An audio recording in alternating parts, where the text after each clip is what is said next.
mois de juin vient de se terminer et c'est donc l'heure, le grand moment de vous faire mon bilan du mois. Combien de livres ai-je lu?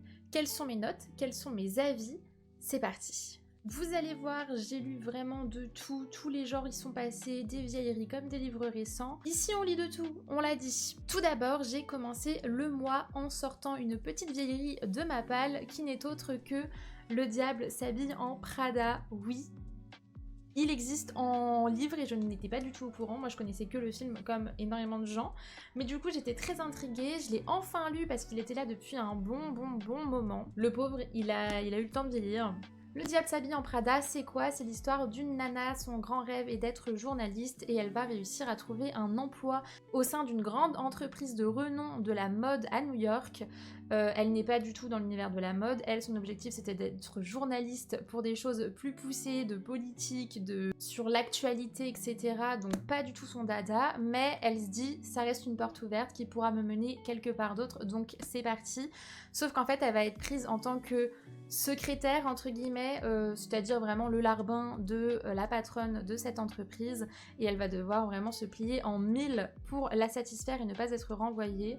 Grosso merdo, on est sur cette histoire, mais si vous connaissez toujours pas Le diable s'habille en Prada en 2025, je commence à m'inquiéter. Et je ne vais pas vous mentir, c'était une déception.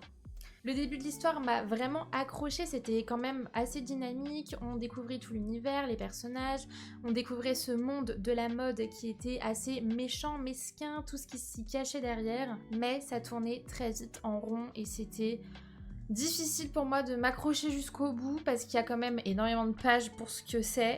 On est sur quand même plus de 500 pages à peu près. Donc c'était lourd. On est dans un univers de mode, donc qui dit mode dit taille de mannequin. Donc on est vraiment sur un livre qui prône énormément le fait de ne pas manger, d'être belle, d'être mince, machin. Donc attention au trigger warning vis-à-vis des TCA parce que vraiment c'est pas facile à lire. Je ne le conseille absolument pas pour d'autres personnes parce qu'on est ici sur vraiment de la grossophobie pure et dure. C'est chaud, c'est très chaud. Ça se lisait mais je vais le vendre. Voilà, je ne vais pas le garder, je n'en garde pas de très bons souvenirs. Pour moi c'est un 2,5 sur 5. Voilà, on n'en parlera plus. Le début du mois avait donc plutôt mal commencé, mais je n'ai pas perdu espoir et je me suis dit c'est pas grave, plein de belles lectures m'attendent. Mais vous verrez, j'ai plutôt été sur un mois assez décevant.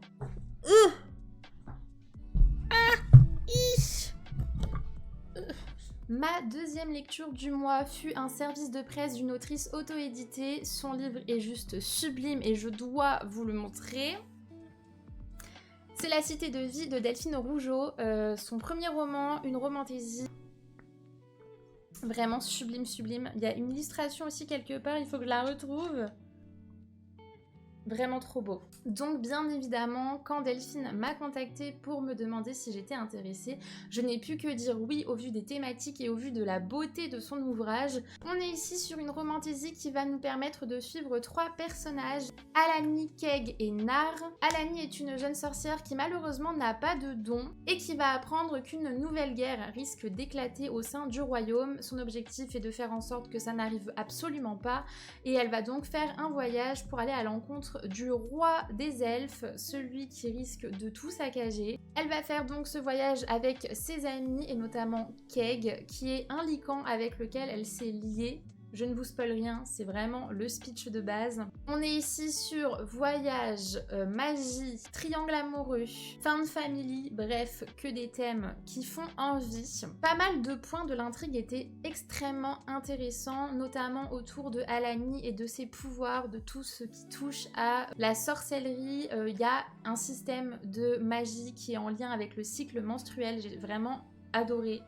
Je vous jure, dit comme ça fait un peu peur et ça fait un peu étrange, mais j'ai vraiment trop aimé ce point-là et j'ai beaucoup aimé aussi le système d'âme sœur du fait qu'elle se soit liée avec Keg et que ça joue sur certaines choses, mais je peux pas spoil. Malheureusement, j'ai eu un petit peu de mal avec la plume. J'ai été vachement déçue concernant l'action. J'ai trouvé ça assez lent, assez long. Il s'est pas passé assez de choses à mon goût et beaucoup de plot twists, de chamboulements au sein de l'histoire me paraissaient vraiment plat, c'était pour moi pas des trucs de dingo. Donc vraiment déçue malgré les bonnes notes qu'il y avait dedans.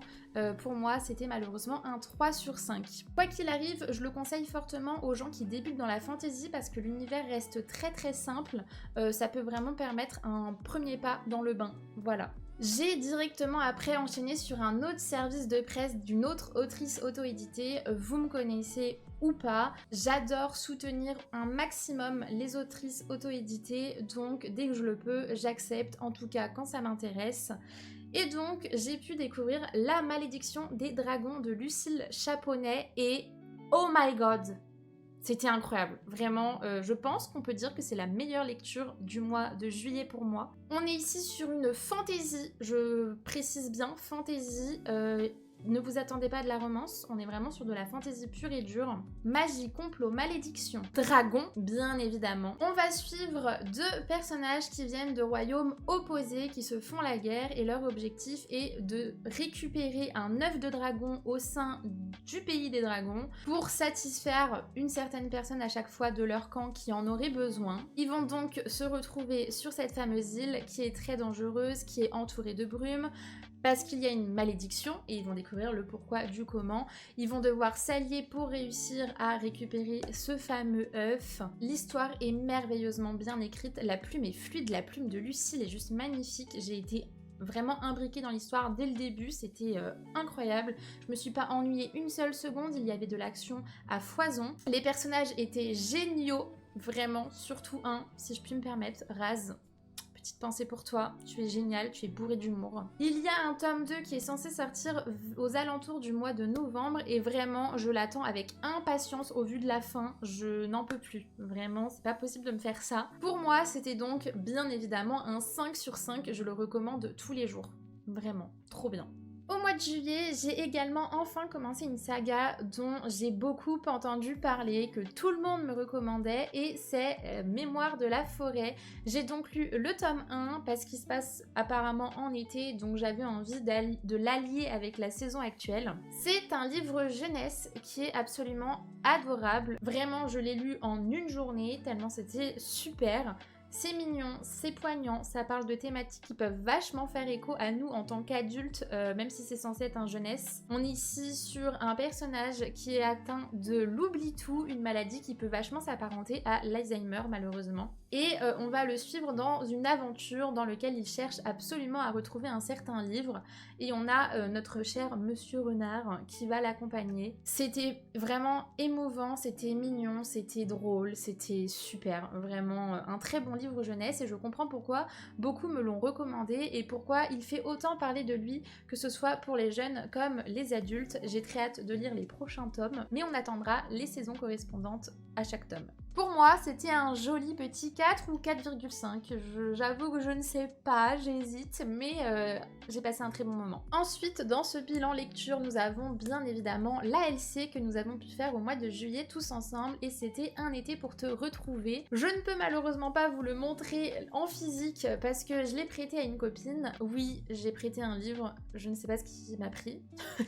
Je sais que beaucoup de gens ont été déçus de ce tome-là. C'est très souvent le moins aimé de la saga. Mais alors, quelle belle découverte de mon côté, quelle belle surprise, parce qu'il s'avère que vraiment je l'ai adoré. Les sujets dedans étaient tellement importants, tellement émouvant, tellement super. L'histoire, j'ai vraiment trop aimé de A à Z. J'ai même pas été déçue de la fin, mais je ne spoilerai pas de la fin. Si vous ne connaissez pas Un été pour te retrouver, on va tout simplement suivre Jasmine, qui est wedding planner et qui va être invitée au mariage de ses anciens amis en Italie. Donc on va la retrouver là-bas. Et malheureusement, à ce mariage, il y a aussi son ex, son premier amour, qui a été invité. Elle n'a pas envie de se taper la honte. Donc elle a demandé à un homme de l'accompagner pour un peu un escort boy, pour faire genre qu'elle est en couple, qu'elle est passée à autre chose, tout ça. Vous connaissez la chanson, ils vont se retrouver, ils vont devoir se côtoyer pendant 2 mois car le mariage dure pendant un road trip aussi. Enfin bref, des galères, mais on est sur une super belle histoire, une super belle romance, plein de sujets hyper importants que je ne peux pas dire sinon ça spoil tout, donc je ne peux rien dire, mais trop bien. C'est devenu mon deuxième préféré parce que rien ne battra un printemps pour te succomber, mais vraiment un été était vraiment top moumoute.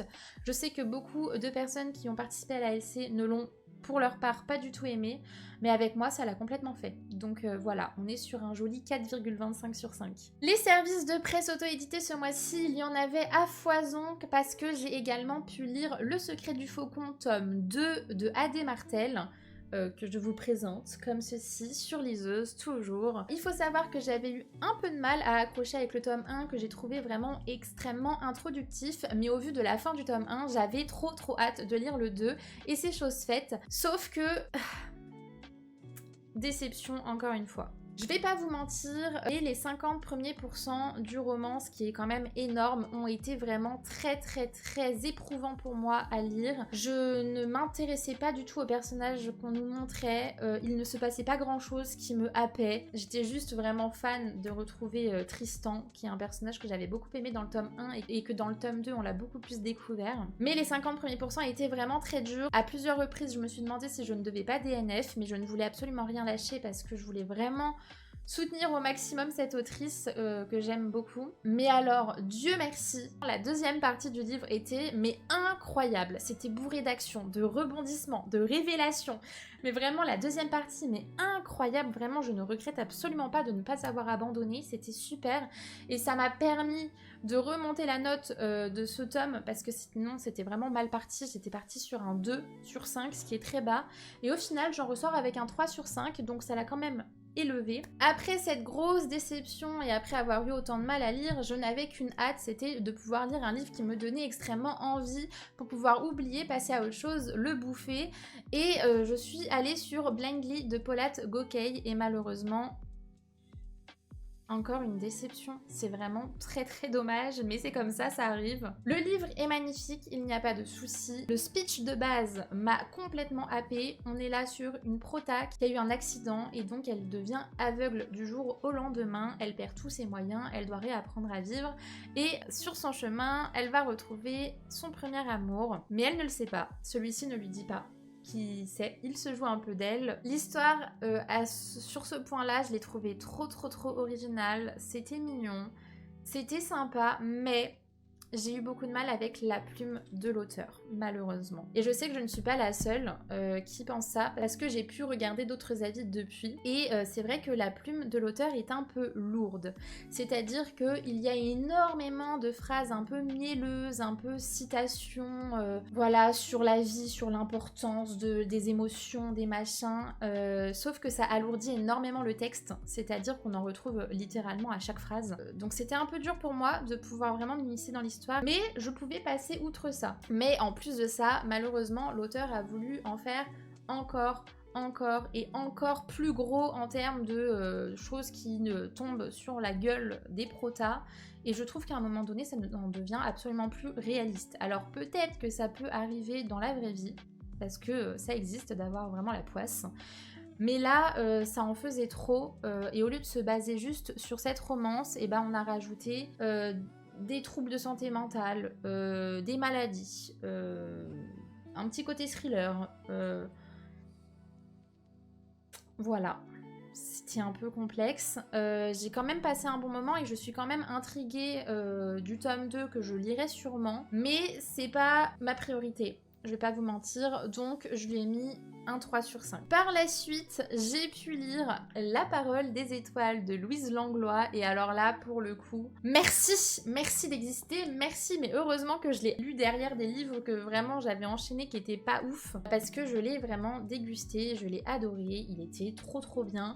On est ici sur une histoire de 4 lycéens qui ne se connaissent pas du tout, qui ne se côtoient pas du tout, mais qui ont tous des traumatismes, qui traversent tous des étapes difficiles de leur vie. Et la psychologue du lycée, du coup, décide de les réunir dans un groupe de parole pour qu'ils puissent poser des mots sur leurs mots. Et donc, à cause de ce groupe de parole, ils vont devoir se côtoyer et ils vont tisser des liens et s'aider mutuellement pour guérir. C'était merveilleux. Je trouve que la plume de Louise est extrêmement belle. Les 4 points de vue peuvent paraître énormes quand on commence l'histoire, mais en fait tout est extrêmement bien dosé, on arrive très vite à rentrer dans la tête de chacun, à suivre l'histoire. Chaque personnage est vraiment développé de manière progressive, on passe vraiment vraiment d'étape par étape. On adore découvrir leur traumatisme, même si c'est dur, c'est poignant, parce qu'il y a beaucoup de sujets du coup qui sont abordés, vu qu'il y a 4 personnes. On apprécie les voir évoluer, les voir guérir, les voir créer des liens entre eux.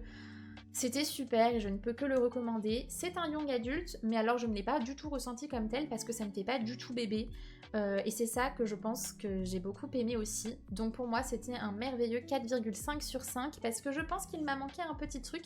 Mais alors pour vous dire quoi, je pourrais pas vous dire, mais je sais qu'il m'a manqué quelque chose. Et si jamais, je me dois de vous le dire, mais il sort le 17 septembre. Au mois de juillet, je me suis aussi challengée pour relire une saga que j'avais eue il y a un très long moment maintenant. Et du coup, je me suis refaite la saga d'Emily, sauf le tome 4 que je dois encore lire pour le mois d'août. Donc voilà, je n'ai pas été assez rapide. Mais j'ai lu les 3 premiers tomes et on est ici sur Eden, une fille de 16 ans qui va partir en vacances chez son père. Son père qui a divorcé il y a maintenant 3 ans avec sa mère et avec lequel elle n'a absolument plus contact. Mais pour une fois, il l'a recontactée pour lui proposer de venir et donc elle se dit pourquoi pas, histoire de retisser des liens avec mon père. Mais une fois qu'elle arrive, elle découvre Tyler, le fils de sa nouvelle belle-mère. Et disons qu'ils ne sont pas insensibles au charme de l'un et l'autre. Vous voyez ce que je veux dire? Donc on est ici sur une romance young adulte, demi-frère, demi-sœur, donc amour impossible. Le côté young adulte, je ne vais pas vous le mentir, c'est beaucoup ressenti sur le début de la saga. Les personnages faisaient très bébé, l'histoire reste quand même très peu originale, c'est du déjà vu. Heureusement, au fur et à mesure des tomes, les personnages prennent en maturité parce que plus on les suit et plus ils grandissent. On passe de personnages qui ont 16 ans à des personnages qui ont 21-22 ans.